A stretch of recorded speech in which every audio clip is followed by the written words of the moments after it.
Hmm. So yeah. Well, you see, Sean Clarida announced he's going to go back to 212. I never talked any different. Yeah. It would be extremely foolish to go to the Open. I would think so. Yeah. Right. Yeah, he would have. I mean, sure, he would look great. He's one of my favorites. I mean, the guy is like a mini Ronnie Coleman, but there's no way he's gonna be in the top 5. I wouldn't think at so. the Open. Yeah. You Yeah, think not with he'll the Open. think he'll regain his title on the 212? Well, I think Prodigy can give him a run. Right. Keon, I but agree. Keon has to really. Keon is not consistent. So he clearly has to be harder than he was when he qualified. But when it comes to the lines and the talent, and I think Keon has a legit shot.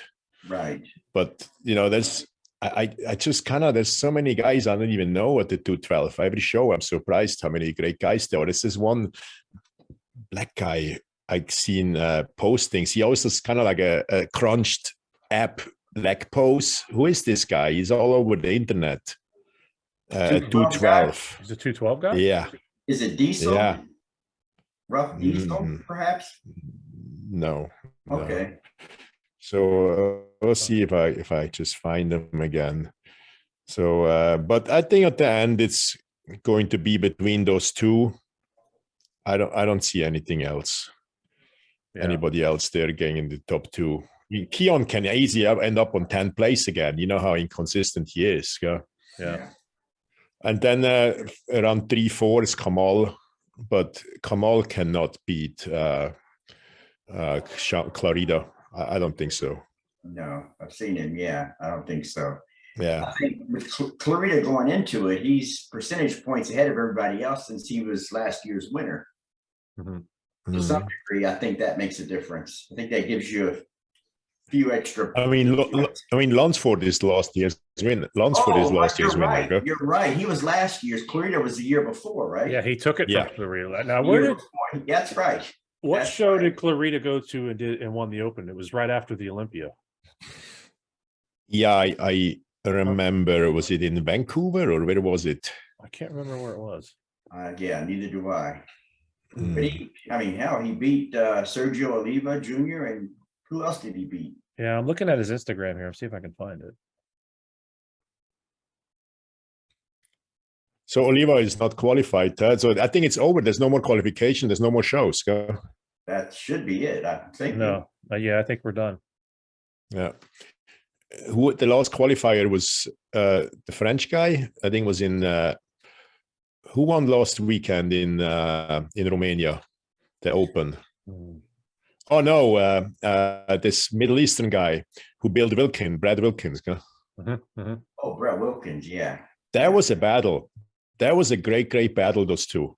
They could have gone really either way. I was just going back and forth. I went through all the pictures. This is the most muscular at the end, which just the striation in this Mohammed, what's his name, in this guy's chest is just out of this freaking world. That's just where he overtook Wilkin there. But other than that, I mean, they both looked great. And the German guy, what's his name? Plays third. Let me go check here.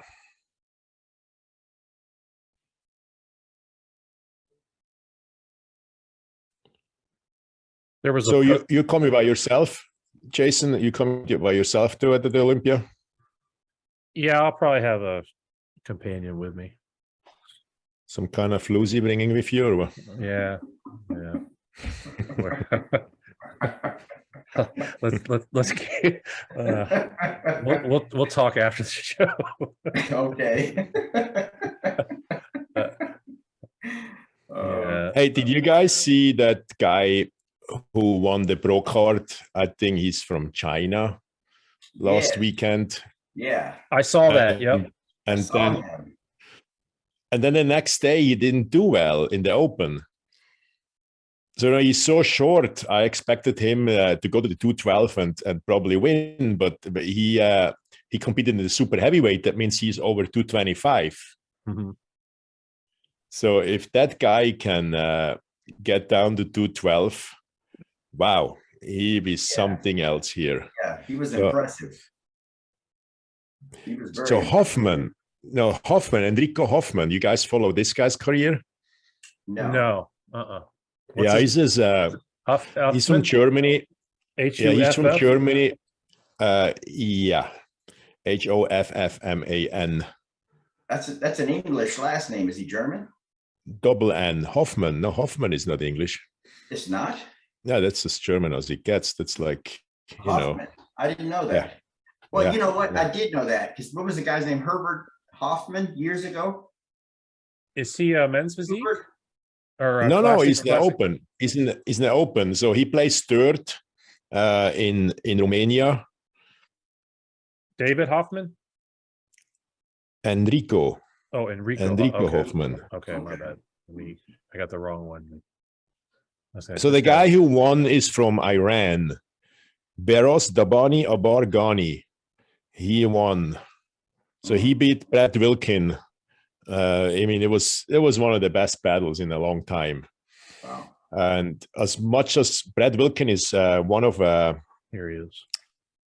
No, his coach. Wow. Yeah. Yeah. So he's really, really improving. It reminds me his face. Who reminds his face of, what's his name over Branch in Texas? Branch. Warren. Yeah, it's the first thing I thought. Yeah. He's kind of built like Branch too. Yeah, not the legs, but yeah. I mean, nobody did. Yeah, I started talking to him a little bit. I mean, yeah, he can be a little harder and the legs can be a little bigger, but he's improving fast. And he just got a new coach. So he's moving out. Yeah, he's not as hard as he should have been there. Mm-hmm. Right. Yeah, he definitely doesn't have it in his legs right here. I mean, his legs are huge. Don't get me wrong, but yeah, it can be just simple as maybe just overloading or Yeah, he's definitely has the package. He just has to bring it in. So there's I don't know. There's nobody in the open from Germany qualified for the Olympia. Really? Yeah, that's kind of what sad is that thing I saw with Big Ramy posting something about his leg? They were concerned. I don't know. Let me see if I can find it here. If you can find photos, yeah.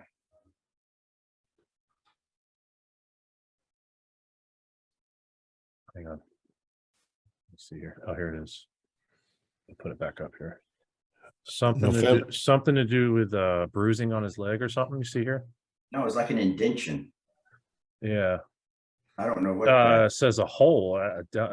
Did he talk about it or was it just on the picture? It's on the picture, but I guess he posted it and some people were pointing it out. You can see the bruising there or something on his quad, his outer quad. Is it bruising or is it just a hole? It looked like a hole from the photos I saw. Let me see what Dennis James is saying here.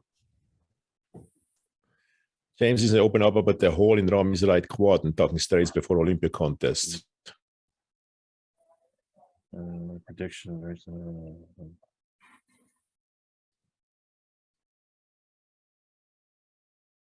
It's not saying anything.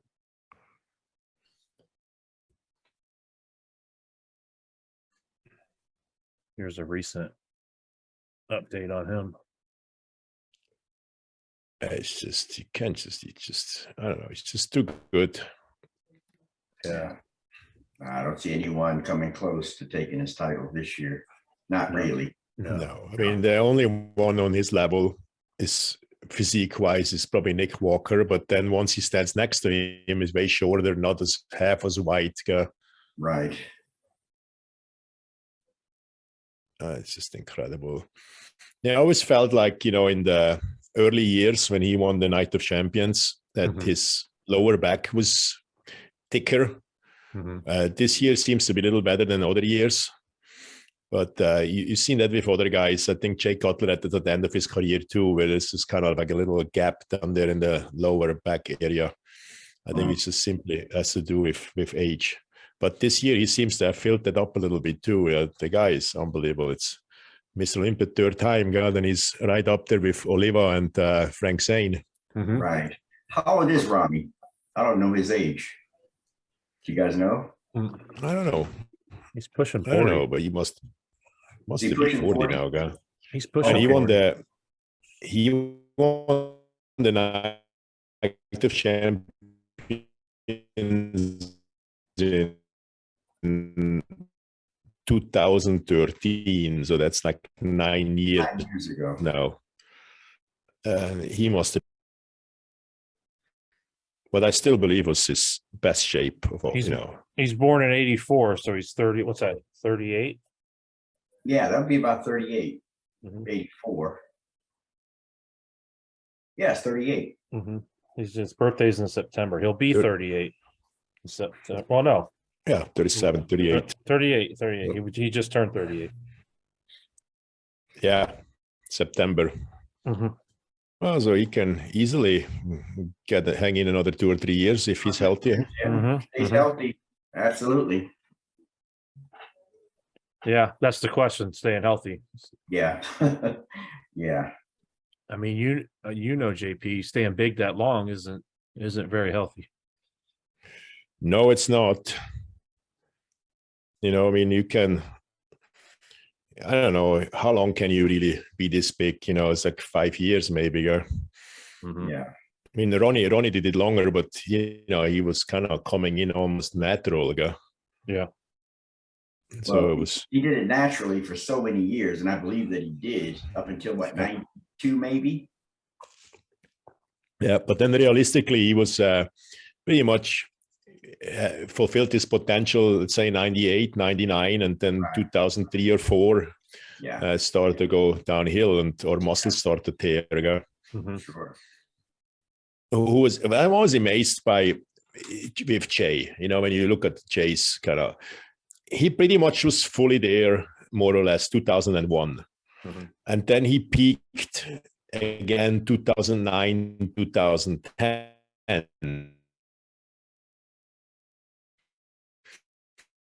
Is that him locking up or us?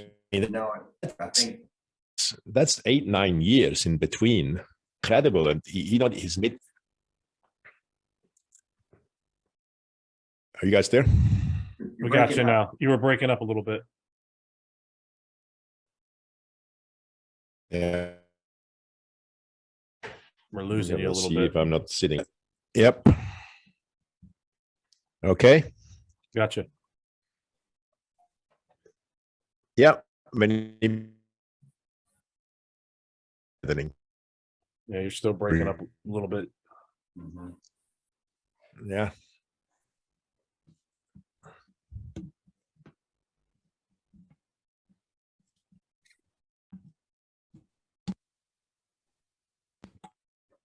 Okay. Yep, we got you. All right. Let's hope it stays that way.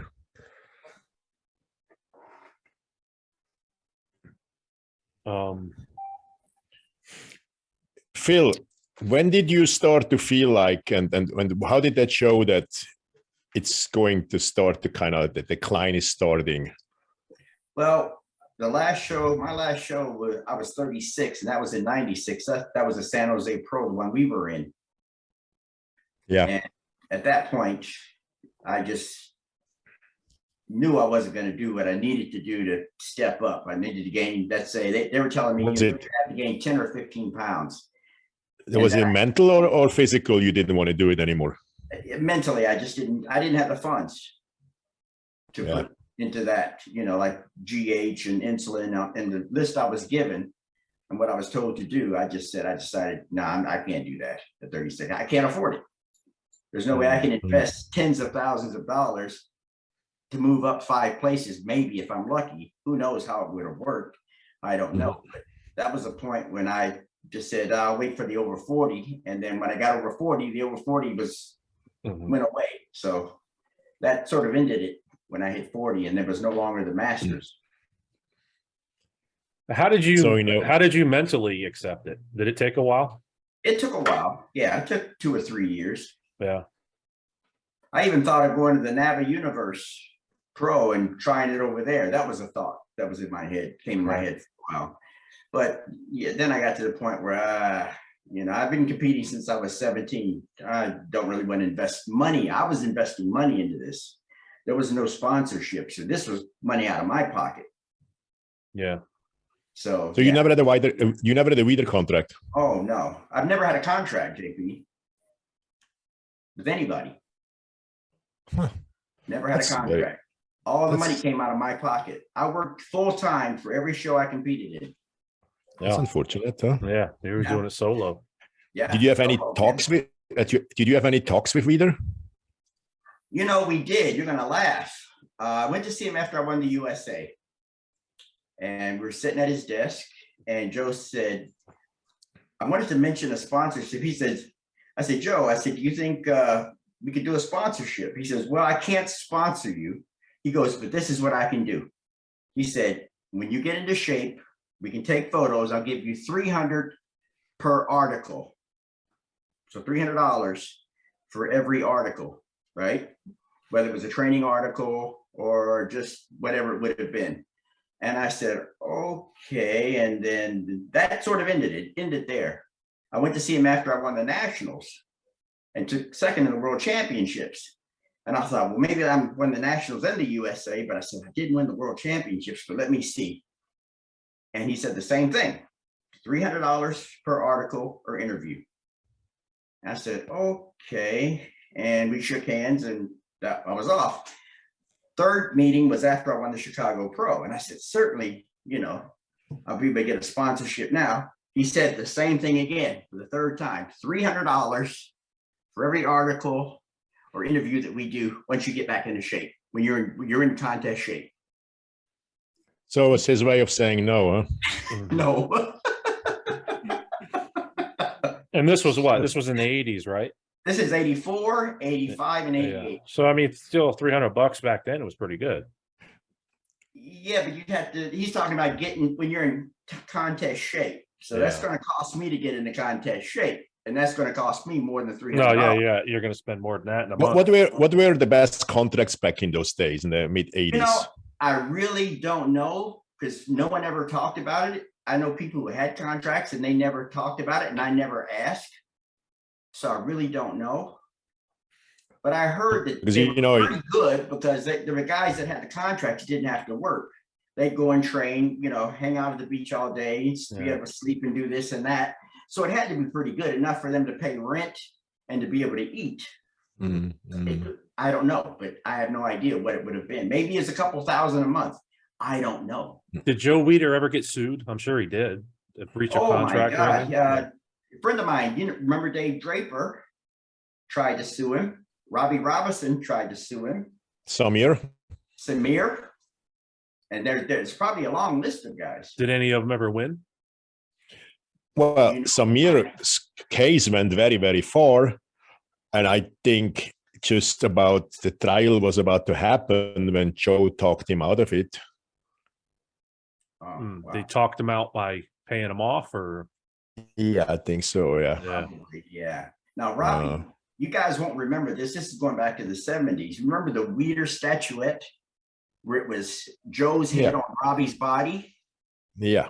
Robbie tried to sue him for that. And I remember hearing about that. Yeah. And Dave had some problems with him. I was on a flight with Dave Draper once. We were going to Boston from LA. And he was telling me about the trouble with Joe not paying him for the work that he'd done. Him not being paid. So he had a problem with Joe. Then George Turner, here's the last one I can tell you. George Turner had an article in the 70s. George Turner trained me when I was 17.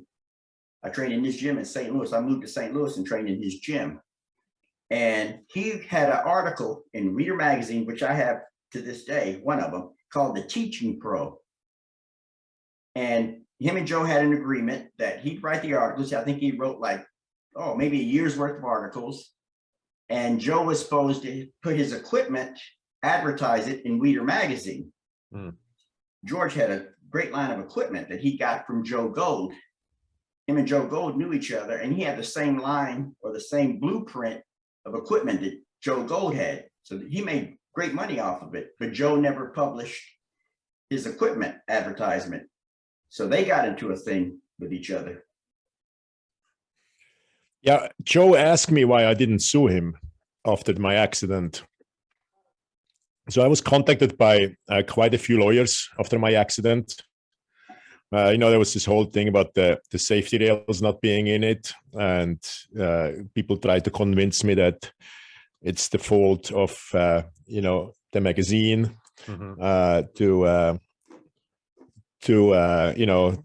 It was their responsibility to have it taken care of that, and I fell only this far.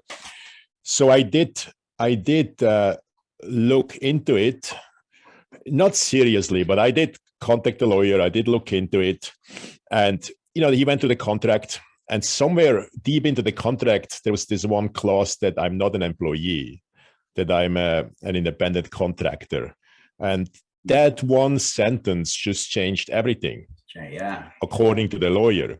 So he said, look, we can get a couple of $100,000 out of this, but they will drag this out for years. And that's pretty much the amount Joe gave me anyway after the accident. So I think Joe knew exactly, why he gave me and how much and why, Yeah. But I think at the end, I wouldn't have done it. Somebody would have told me, look, we can get $10 million out of this, that maybe I would change my mind, but Right. only a big maybe, because he was so good to me, he was so freakingly good to me over so many years. And I must have probably gone into the history of one of his biggest disappointments in a way, because he had disbelief in me. He really did. And I did not come through. So there's no way I would have turned my back and sue him. But then the way Joe said it to me is like, you should have, he said, this is all his lawyers will take care of that anyway. You should have sued me. I said, no, absolutely not. So yeah, it's a story of that. So was Steve Bleckman his competition? Yes. Who was under him? Who'd he have under contract? Steve had what's his name? Dave. He goes by Huge 285. What's his name? Dave. Palumbo. Dave Palumbo worked for him, and then John Romano worked for him. Quite a number of guys worked for him as writers, and he has a reputation for never paying, right? Yeah, that's what according to Dave's show, but yeah, boy, this is true. He used my photo in a 2-page ad, a back archer pose. That's of me, and he used it, and I knew that was my picture. I kept looking at it. I looked at it and said, that's me. Like, man, that guy looks good. Who is that?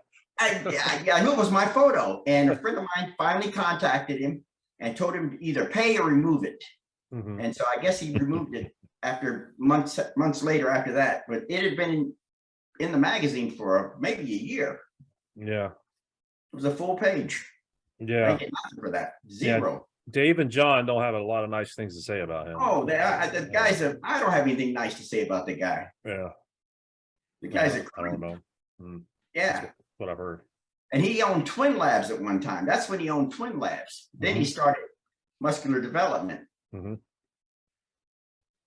Yeah.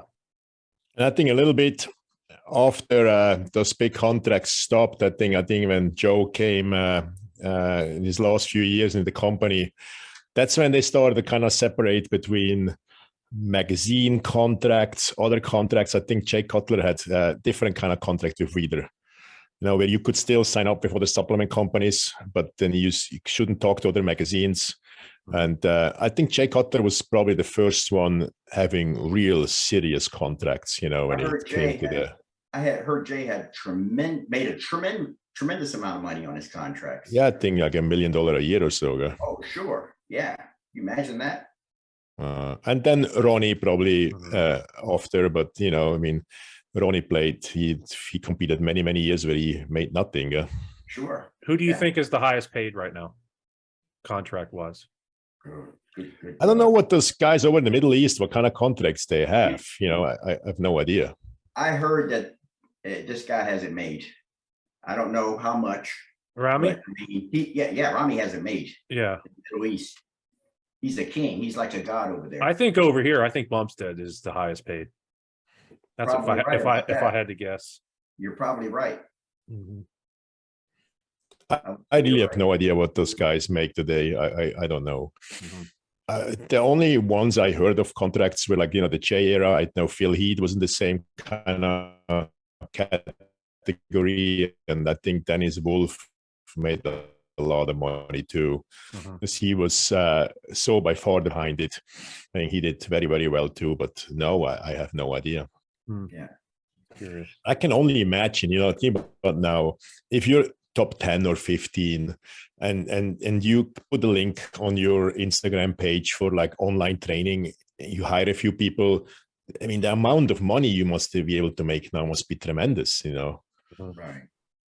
Yeah. So Dexter Jackson's really getting big into training now. Really? Online? He's been posting a lot about taking on clients and stuff. Oh, that's good. But all online, not one-on-one. Online, yeah.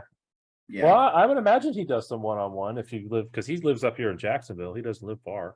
Yeah, I'm planning on doing muscle camps next year. I'm going to start. I still have to organize a few things and talk to a few people, but I want to start doing muscle camps in Europe, where you have 4 or 5 pros coming in, and then in a big gym you do several stations. I kind of like I want to start 6 months before our Swiss Grand Prix, where we invite people who are in the show last year how to prep for a show. So you have like on a Saturday, you have 5 stations: the leg, chest, back, and then people just go around.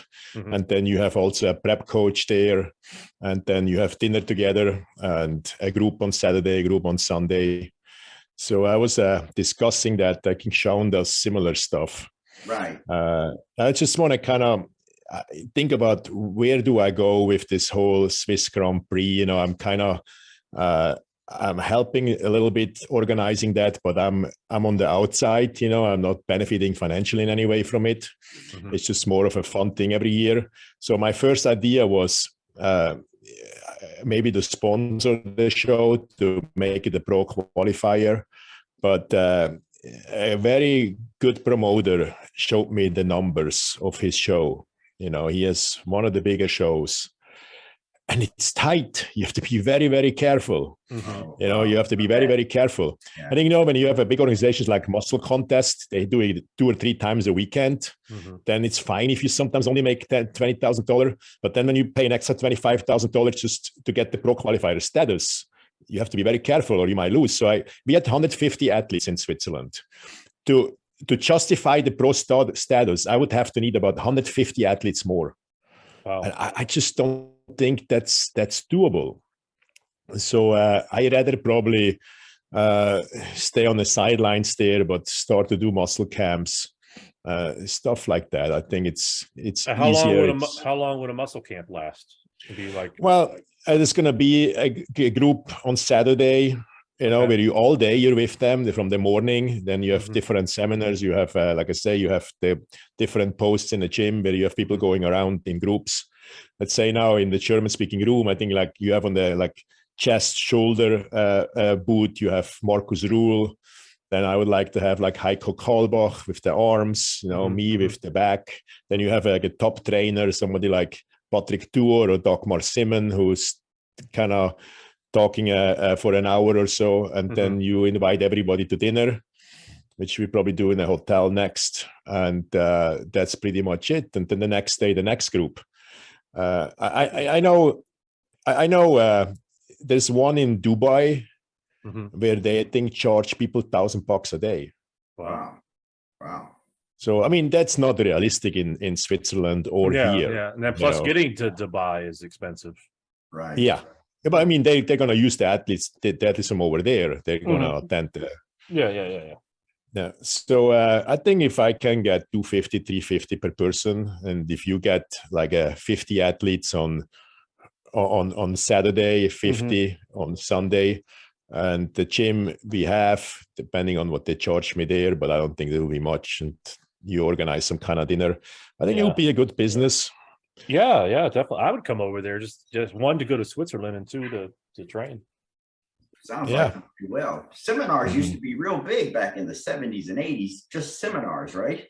Even 90s. Yeah. Right now it's just poses seminars and they're free, but it's not like what JP's describing. Yeah, I used to love doing seminars. I remember my first one. I was Swiss junior champion, and I was preparing for the first amateur world championships. I didn't have really a date yet or so I was just a Swiss junior champion. So I was told that this has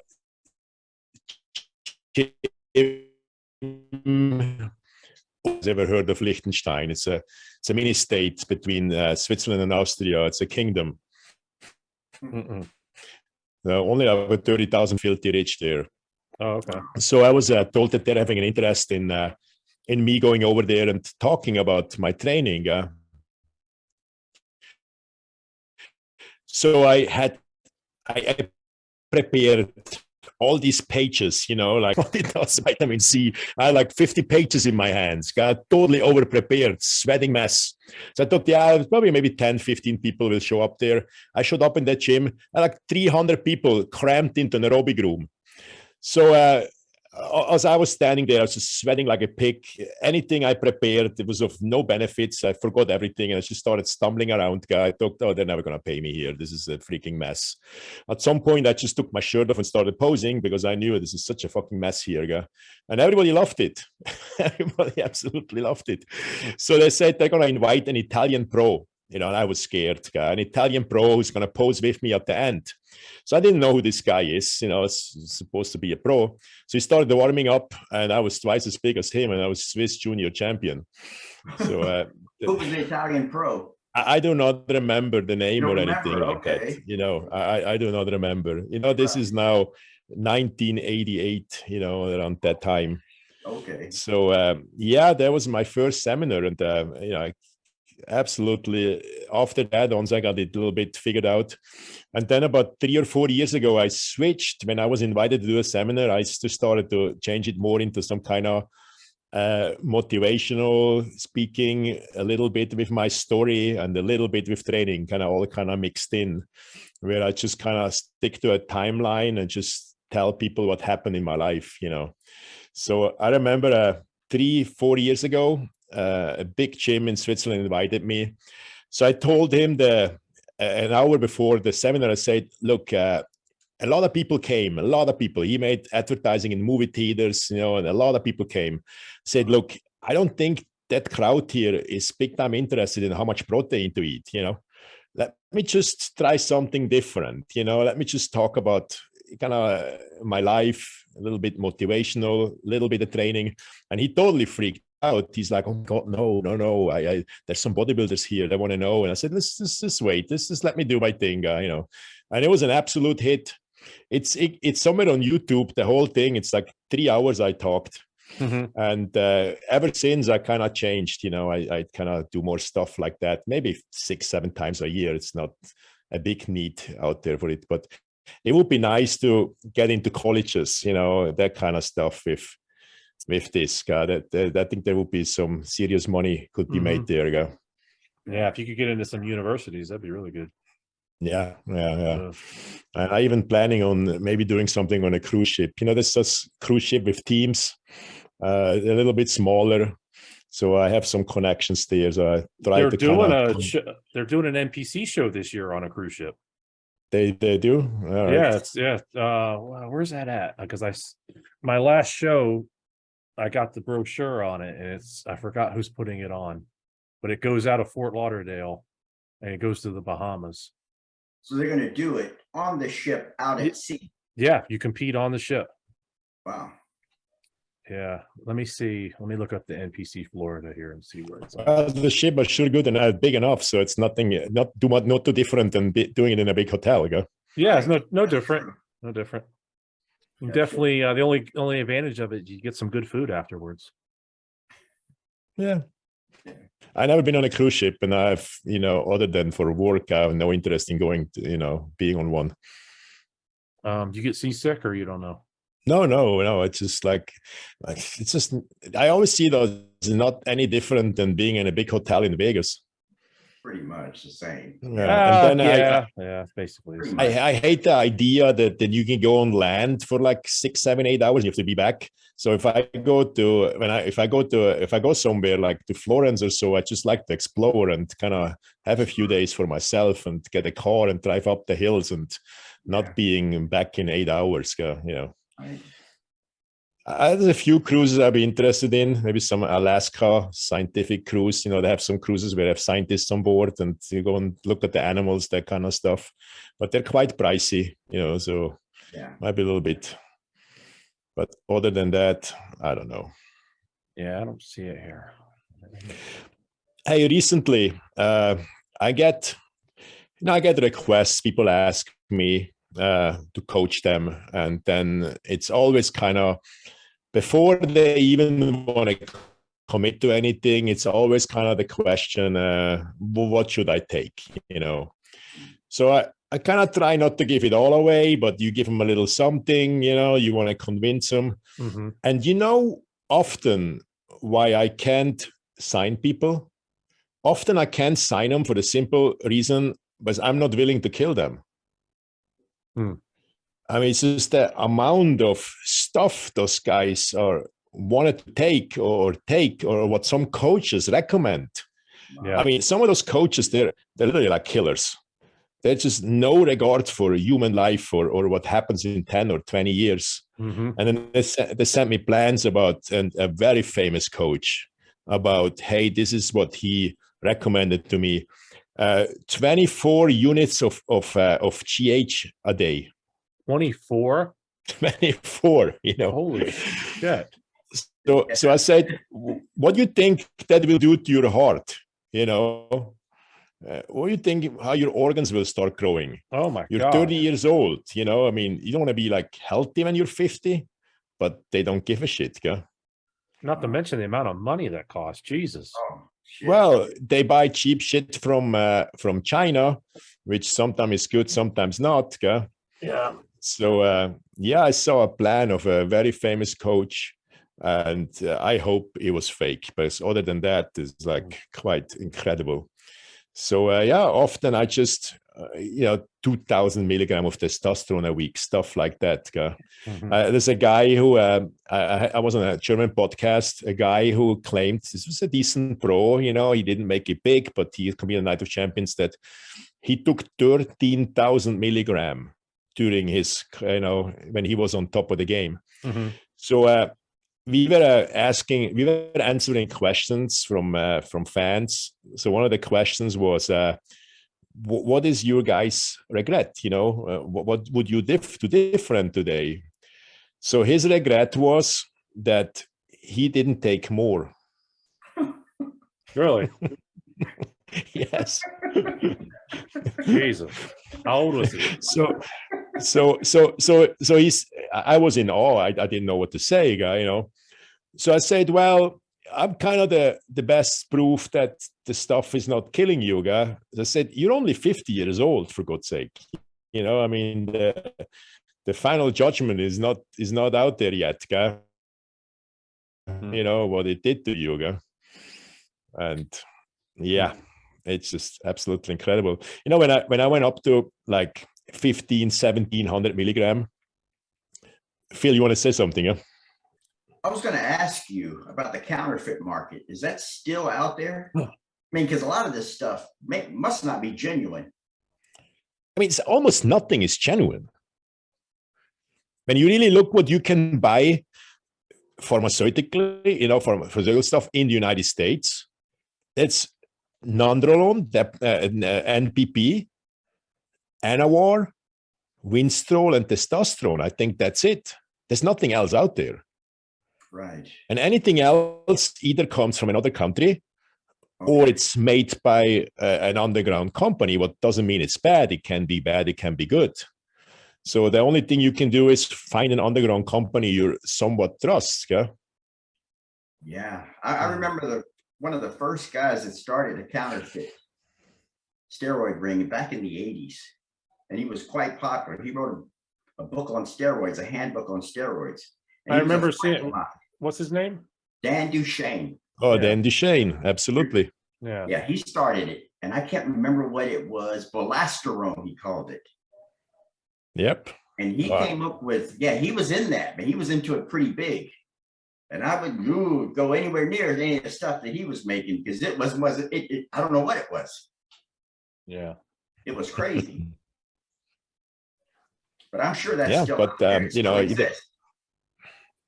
and I mean, there's websites out there where you can buy pharmaceutical stuff from other countries, but you still don't know for sure, you know. Yeah. So no, you have to trust an underground company if you're a bodybuilder now, or you just hardly can take anything. Yeah? Right. Man, well, it still makes you wonder how many of these guys are going to a doctor regularly too. Oh, I would imagine. My guess is that a high percentage aren't. Real high percentage. Yeah, and then you know, when you go to a doctor, you do the blood tests usually. I mean, you know, for a very long time, you can already be in real trouble already, and your blood is still okay. Right. You know, so I remember when I used to take, like when I really pushing the envelope here, you know, with like 1,000 testosterone and 300 or 400 primo and another 300 or so parabolon. I was just not even know where to put all this stuff. And I remember when I just had like a little cough or anything, I was always so scared. I'm going to freaking die now. You know, I don't know how you can just take all that stuff and think, oh, that's going to be okay. You know. Wow. Well, let me ask y'all something. We were talking about retirement stuff earlier. Is there anybody that's competing now that you can think of that you think should retire or you think is close to retiring? Wow. Well, again, you know, that it depends on a couple of things. You know, I mean, we talked about that, especially with Dr. Schottel before. What does this cardio-echogram show? There's two things. How does this cardio-echogram, what does that show? And how's your fire inside? You know? Yeah. So it's very, very hard to answer. But when I look at who's there now, is like anybody who's touching the 40 has to sure think about it, right. You know. Yeah. And we've seen what happened to recent 40-year-old gentlemen, which were great athletes. Yeah, sure. Yeah. And I think also that phase when you really start to push it to the end should not be longer than 10 years. Right. I would say you probably are lucky if you can get it out with 10 years of that type of usage and not have any, you know, negative effects. Yeah. Well, like we were saying about RAMY, how long can you physically stay that big? And you know, it's in my case, there are a few warning signs. You know, there really were. I mean, the most notable when I was in the hospital for that stupid Synthol injection or that similar stuff which went into my bloodstream, where two doctors approached me in the hospital talking to me about this machine they have to measure heart capacity, and my heart capacity was clearly below where it should have been. You know, I mean, I'm here in my mid-30s and my heart capacity is at 43%. Oh, wow. I said to me, look, it should be over 50. And it's reversible. You're not quite, but you have to, you're cutting off many, many years of your life. When you get news like that and you still don't think of retirement, then you're just an idiot. You know, this is as simple as that. You know? Yeah. And I did hang in another year after that, but it was never the same again. Yeah. It was the first time I knew, wow, cutting off many years of my life, I knew I'm vulnerable here. And then the other thing is clearly, suddenly I couldn't lift the weights anymore. Not that it is that important, you know, of course you can do it with you know, less weights, but it showed me that this is a big change. You know, it's just, I used to be so frequently strong. And suddenly I had to use way lesser weights and my patella tendon started hurting or after a back workout, I had little muscle tears in my lats, you know, it was all black and blue the next day, all little signs, you know, it's time now. And that's just beside the mental, the mental part. If the fire goes, then you have to stop. That there's no point to continue that. But that's really a good question. I think everybody who's 40 has to really think about it, to kind of move on and do something else. Yeah, the Because person you cannot say. Go ahead, Phil. Oh, how old were you when you retired? What age had you reached? So I retired in 2001. I was 33. Okay, it's young. Oh, you were still young. Young, yeah. man. But I was giving full speed for 10 years. Yeah. I was doing full cycles in my early 20s. Yeah. Right. So it was time. Yeah. It was time. No, the drive was gone. It was just, because when in the mid 20s you lose a friend, he dies of steroids. I was not even, that was not even affecting me. I was like, oh, he's weak. Simple as that. He doesn't have the constitution. He's not made for it. That's not me. I used to joke with my friend, I used to say to my friend, like, really like fucking muscle idiots. It was like, hey, did you ever see a study where really proves that steroids are bad? What if it prolongs your life? Like two idiots, They'd be like, oh, of course, But there were so many documented cases already, people who died of steroid use, but you're just a young idiot, And then we're like, I remember when Münzer died, then the article started to show up in the German magazine, detailed what he took. Oh, he took too much. That's why, Hillebrand died, he was not made for it. You can tell his joints are too small anyway. Even it's just like whatever. Was Nasser fairly big when he died? Was he still a pretty good size? Very big. Yeah. Oh, So he's an example of a person that didn't want to give up. Yeah, I think that's infection he had in his shoulder. They kept cleaning that out, and it just started to affect his whole body. I mean, he just used too much of that Synthol and that stuff. It's just there's constantly this infection in his shoulder from, I don't know if it was from a bad shot or just from the amount of shots. Yeah, it started to affect his whole body. Yeah. His body was also, even when he still was lean and he still had the weight, the body looked totally different. I remember when he placed 15th at the Olympia, it's just it's just strange. There was no cuts between shoulder and arms, and it's just everything looked different.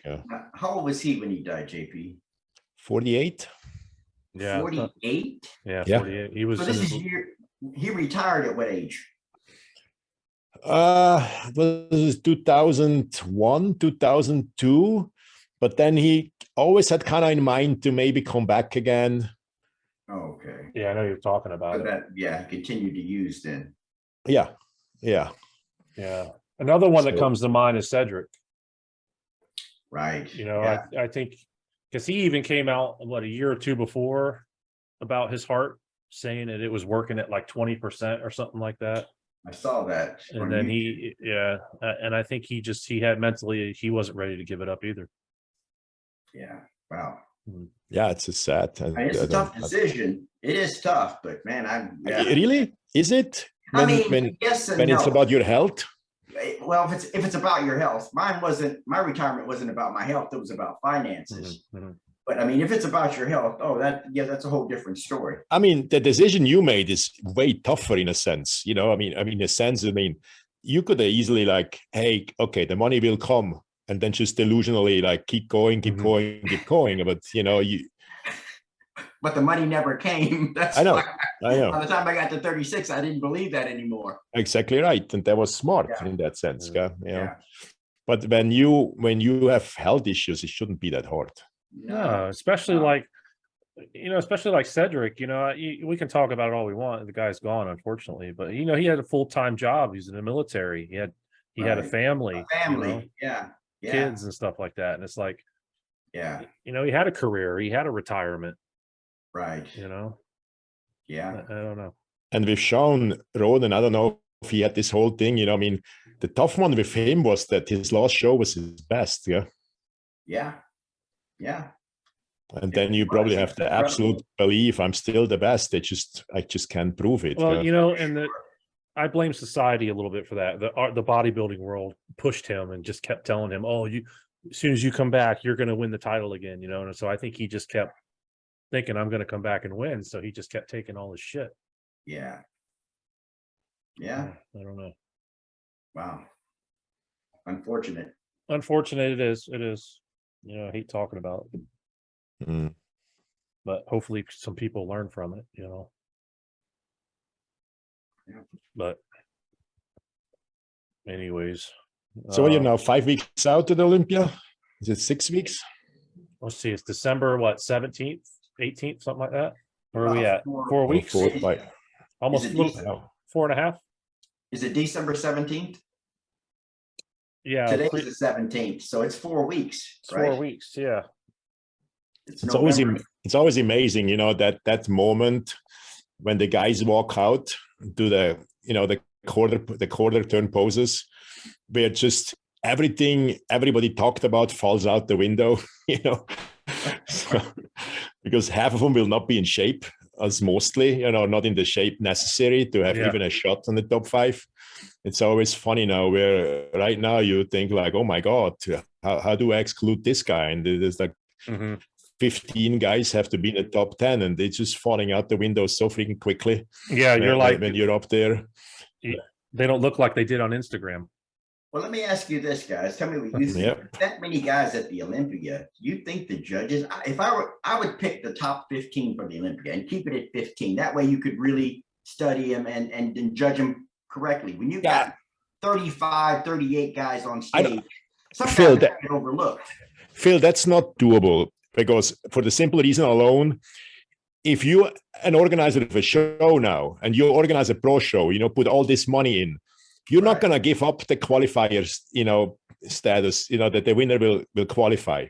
Gotcha. You know, it's impossible. So that ship sailed. We cannot go back to 15 people only qualified. But what we can do is some kind of keep chatting. I'll be right back.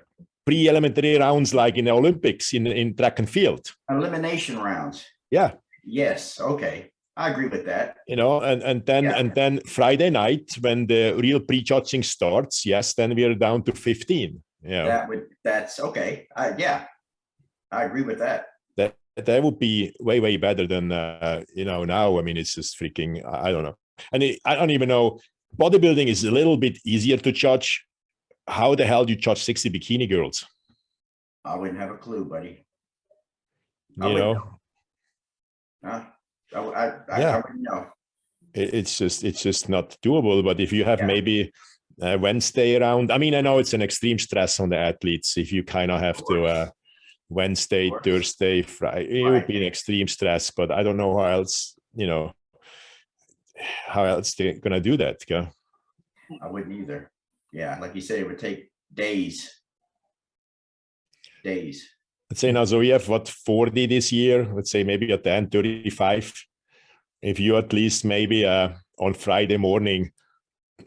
Yeah, I think in bodybuilding it's too dangerous. You cannot do Wednesday, Thursday, Friday. It's probably a little bit unrealistic. But what you maybe can do is Friday morning, cut it from the 35 down to 15. Right. And then in the evening, the pre-judging, and then the finale on Saturday evening. It's still only a 2-day show. It's a little stressful. You have to go on stage 3 times, but I think that should absolutely happen. Yeah.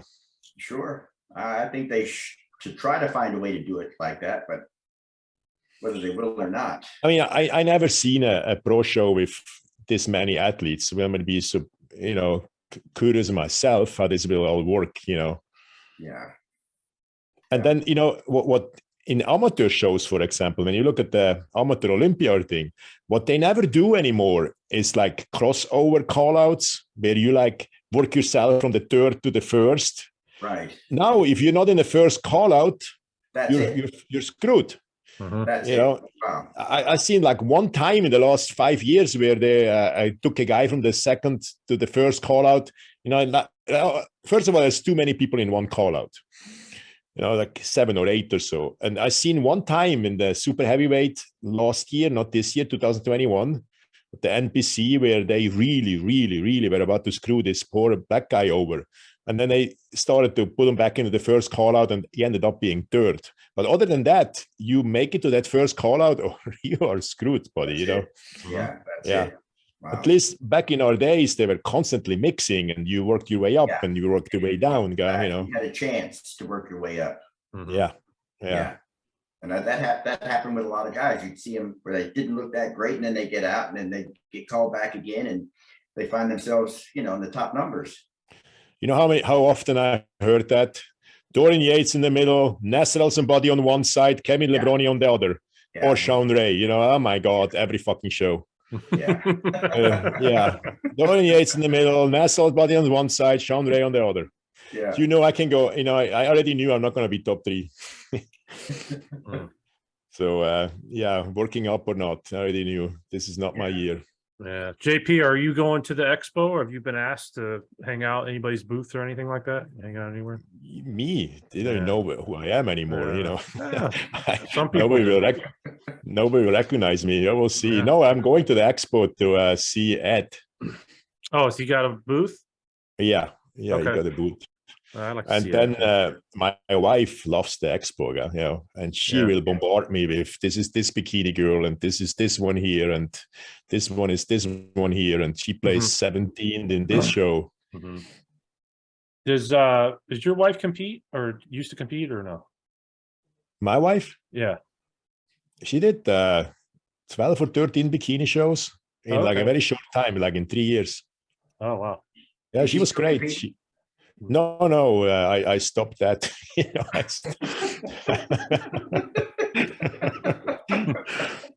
that last show when she smashed my car, you know, she had to, like, in the morning, she had to go to see her bikini coach, like, or the day before the show. The show was in Anaheim. She had to go to Long Beach. I didn't want to be there, and we did 3 shows in 3 weeks. And I said, look, you take my car, a big mistake. So of course she smashed my car, guy, you know. So there, it's a freaking disaster, you know. So we hired posing coach after posing coach. As long as she just stands there in a lineup, she's great. The second she has to walk, it all, you know, I'm just happy she doesn't fall over. So she goes to the nationals looking absolutely fantastic, and she is in the middle of the first call out.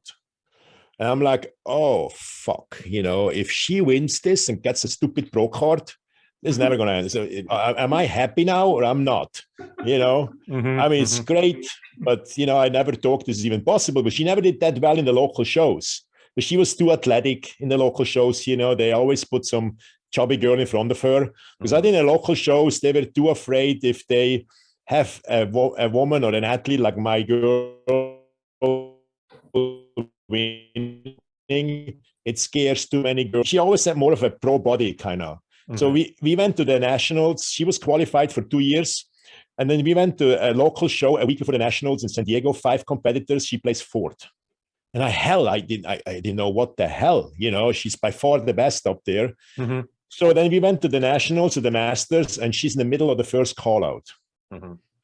So then she does her little thing where they turn around and she stumbles all over the place, guy. And so they put her on the corner of the call out, guys. I thought, okay, that's good. That's way better this way, guy. You know. Oh, God. So she places 5th in the nationals and the masters. You know, like, it's great.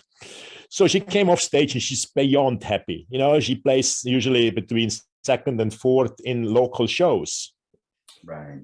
And she's beyond happy. You know, I'm in the finale of the Master Nationals, guy. You know, and I say to her, listen, this was great. You looked absolutely great. But this is as good as it's going to get. You will never win this show. Not in a million years. We can keep coming back here. You know, we hired the best posing coaches for 2 years now in the world. You know, you're not the type what they want to see. You like to work out. You know, those girls are so freaking skinny in the middle there. You have to stop working out, you know, to look like that. And you will never walk the way they want you to. But you did absolutely great. Let's just leave it at that. you know.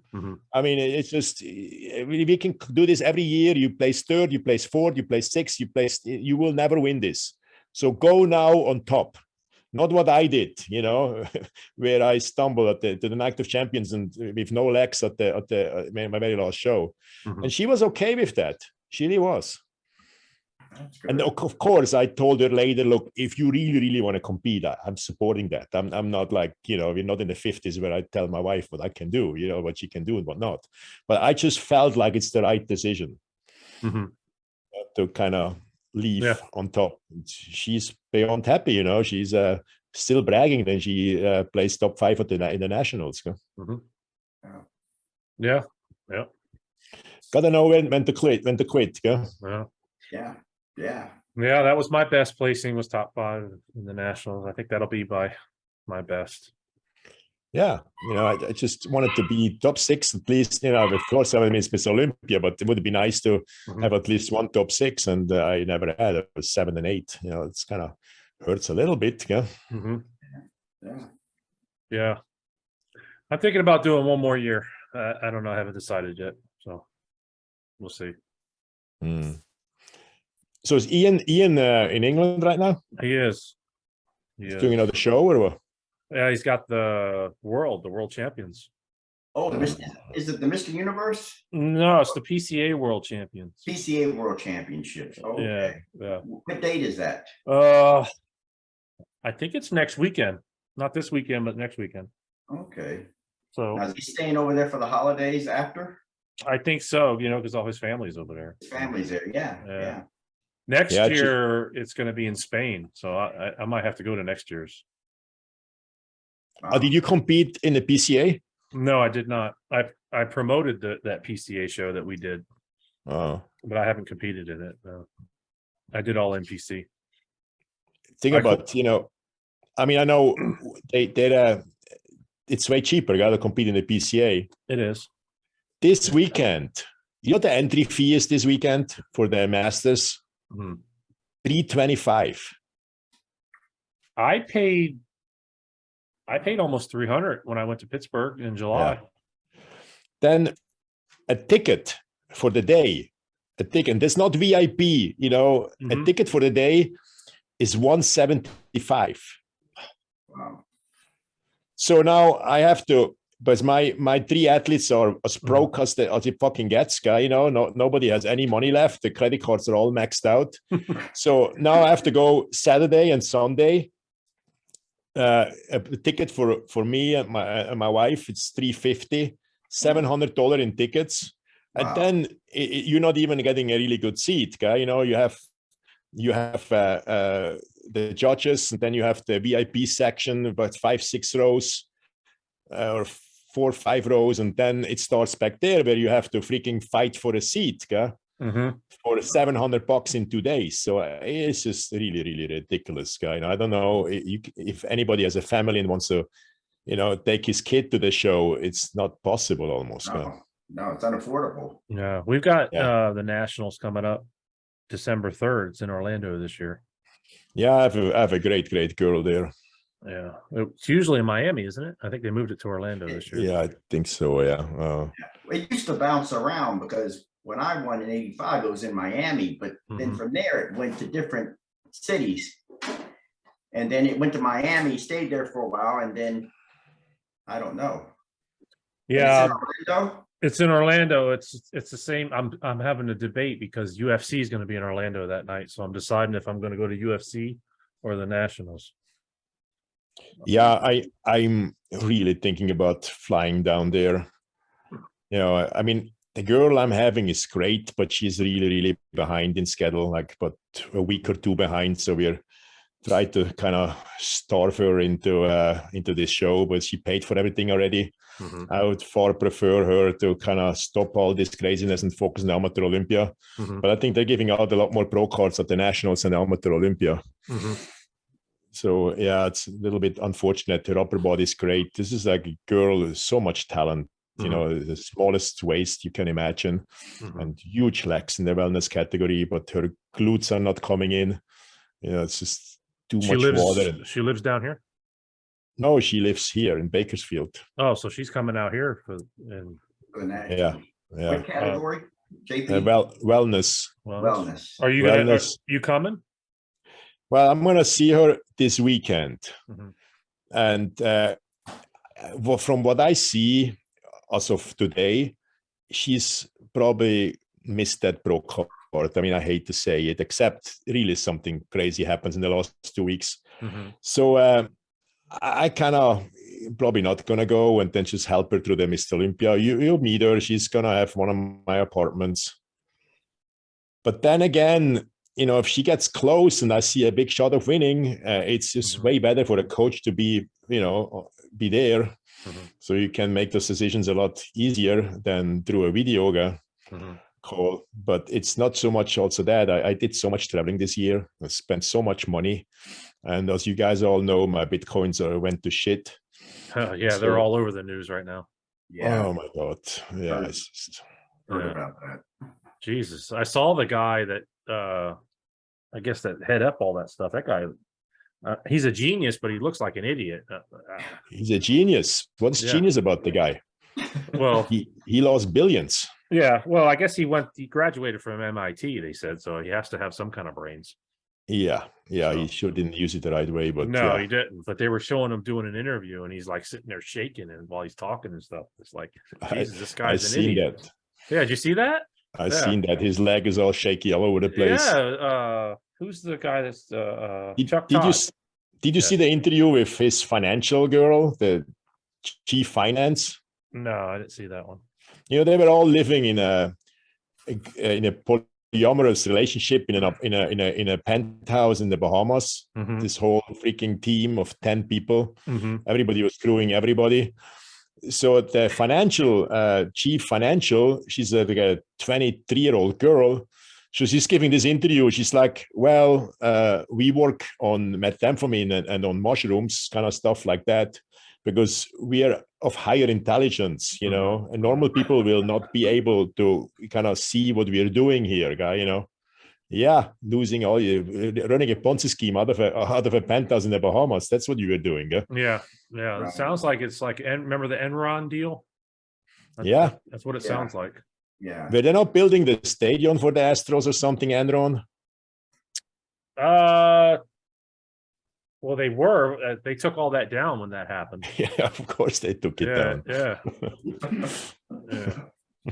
I think Skilling, what's his name? He was not CEO. He was a chief officer, something. I don't remember his name. He's still in prison. Jeff Skilling. Yeah. Although he's now religious, so he's hoping to get out through that. Yeah. Maybe if Trump gets reelected, he'll pardon him. Yeah, I hope. I don't think so. So how you feel about Trump running again? I don't know. I've got mixed feelings about it. I want him to succeed. I want him to be there, but I just don't think he's got the horsepower anymore like he used to. I don't think that's true at all. Yeah. I just think he doesn't have the discipline. You know, he's just constantly getting into fights and he just mobilizes such a hatred on the other side. They will find a way to defeat him, whatever they have to do. Yeah. You know, if they have to sign up babies to vote, whatever they have to do, they will get another 81 million votes together to beat the guy, however they do it. Yeah. Well, they'll pull some kind of charge out of their ass over these papers and stuff. Yeah. These documents. Yeah. You know, I was watching a really funny video with Ben Shapiro about this whole, how he kind of chose what papers he should have and what not. You know, and you know, there's the left to things, there's this sinister idea that he might sell secrets and all this stuff, but I think Trump functions totally different. He's like, oh, cool signature, mine, I want to take it, you know. Like, oh, look, this letter, oh cool, oh my God, I love the letterhead, I want it. Apparently, like, just like puts his hand out and says, I hereby unclassify all these boxes. And they're like, dude, you can't do that. But apparently that's like, he like waved his hand and says, did he not say he can even do it by just thinking about it?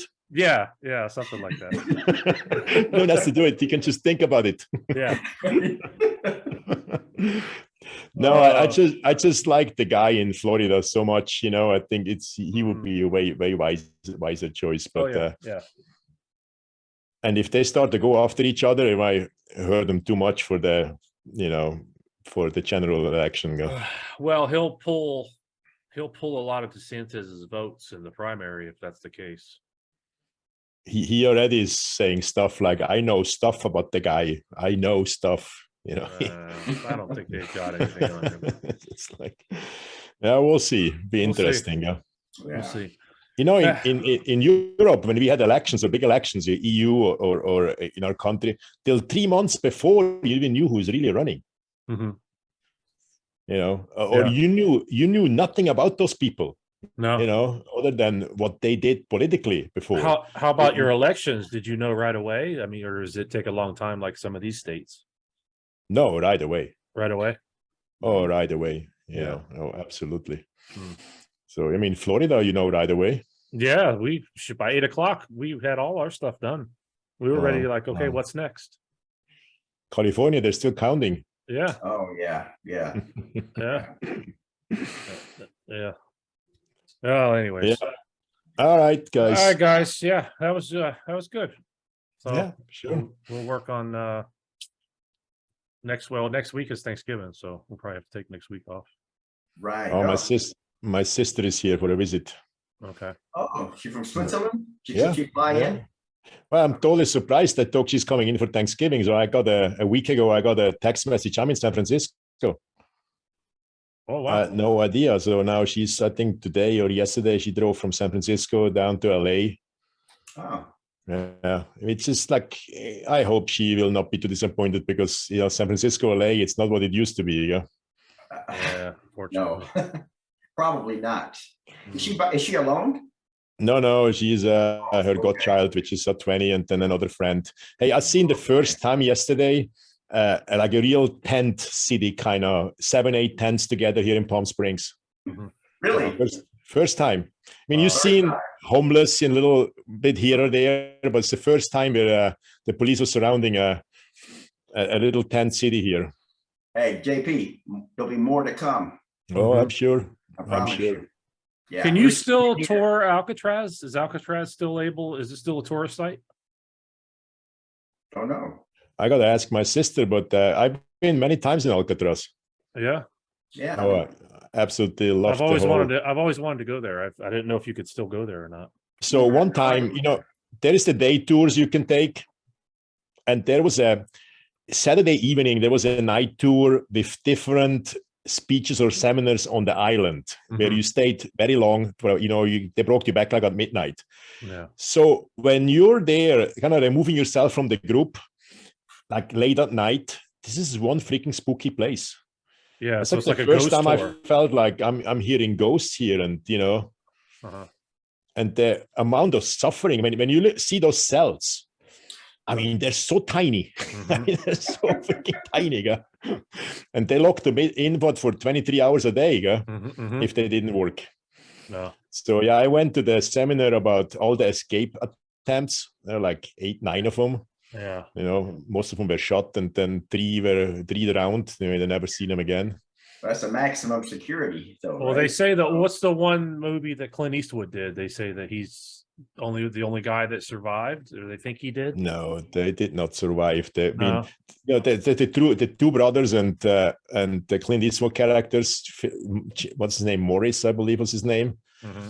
So you know, they built that float out of the jackets, the rain jackets, raincoats, and then they got on this float, and you never heard or seen them again. Right. Yeah. So there's no way they survived that. You know, they're not smart enough or had not enough resources to just disappear for the rest of their lives. Yeah. Right. They're all drowned and were flooding out into the ocean. Well, how far is the island from the land? But it's not the problem. It's not how far it is. It's the currents there and the cold water, and you know, it's absolutely brutal. You know, and there was a boat who saw, I think, a body floating the next day underneath the Golden Gate Bridge, but it pulls you over underneath the Golden Gate Bridge. But it's so freezing cold and the currents are so extreme, so there's almost no chance. But you have people now swimming that there's like a annually, not race, kind of like a meet where people swim from Alcatraz over to Devil's Island. Right. So the only ones who claim they survived is relatives who kind of always came up, yeah, we got a postcard from Brazil. Yeah. Yeah, probably not. Probably not. All right, guys. All right. All right. Well, if I don't talk to you all, you'll have a happy Thanksgiving. Very You good. guys have Happy the same. Thanksgiving. Happy Thanksgiving. Yep. Both of you. All right.